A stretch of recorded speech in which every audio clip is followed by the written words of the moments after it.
तुम्हारे यहाँ कोई मर जाता है तुम्हें रोना आ जाता है, वो मरा है तुम रो रहे हो क्योंकि तुम्हारा कुछ चला गया, क्योंकि तुम पे उसके स्थापित थे। संबंध उससे जोड़ना है तुम्हें, गृहस्थ को, जो तुम्हारे लिए ना हो।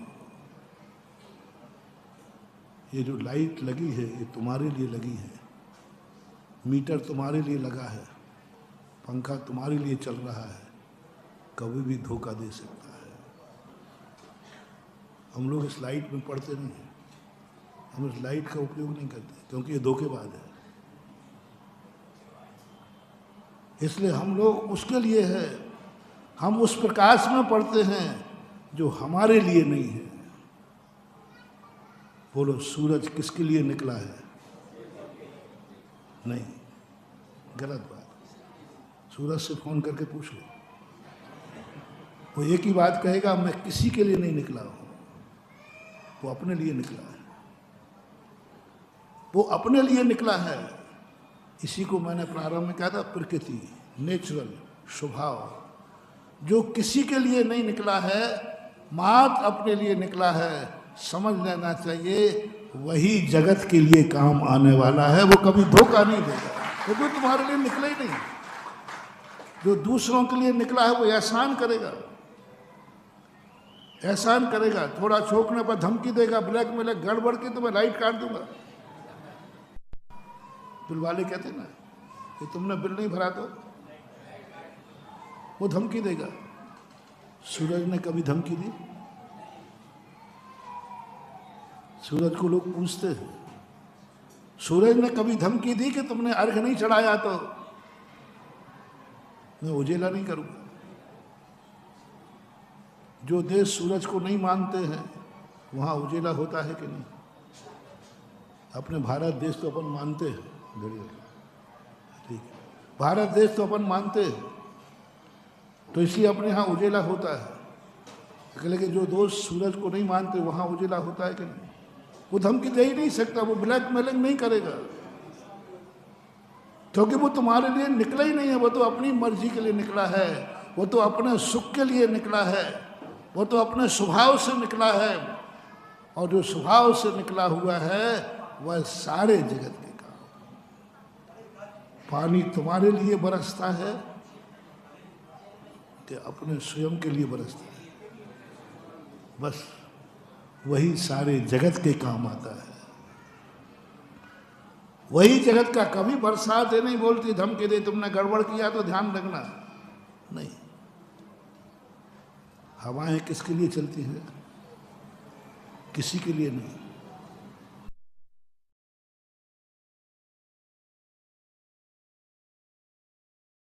आवाज देना बंद कर दूंगा, कभी नहीं बोली, क्योंकि वो तुम्हारे लिए है ही नहीं।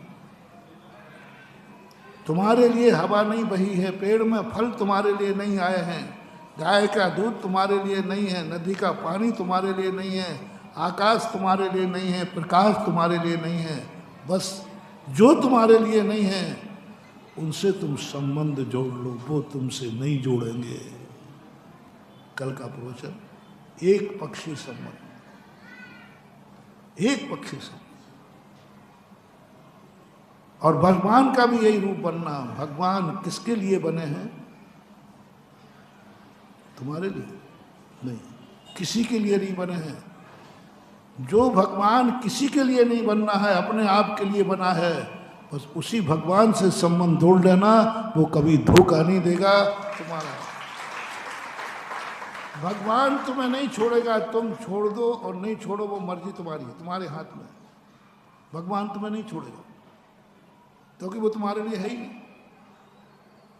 अब निर्णय अपने ऊपर है कि हम भगवान से संबंध जोड़े। गुरु तुम्हारे लिए नहीं है, मैं साधु तुम्हारे लिए नहीं बना हूं कि नहीं मैं साधु बन जाऊं, देवास जाऊंगा, वहां के लोगों को शांति दूंगा। नहीं, संसार का हर संबंध किसी ना किसी के लिए है, लेकिन साधु का संबंध किसी के लिए नहीं। मैं विहार किसी के लिए नहीं कर रहा हूं,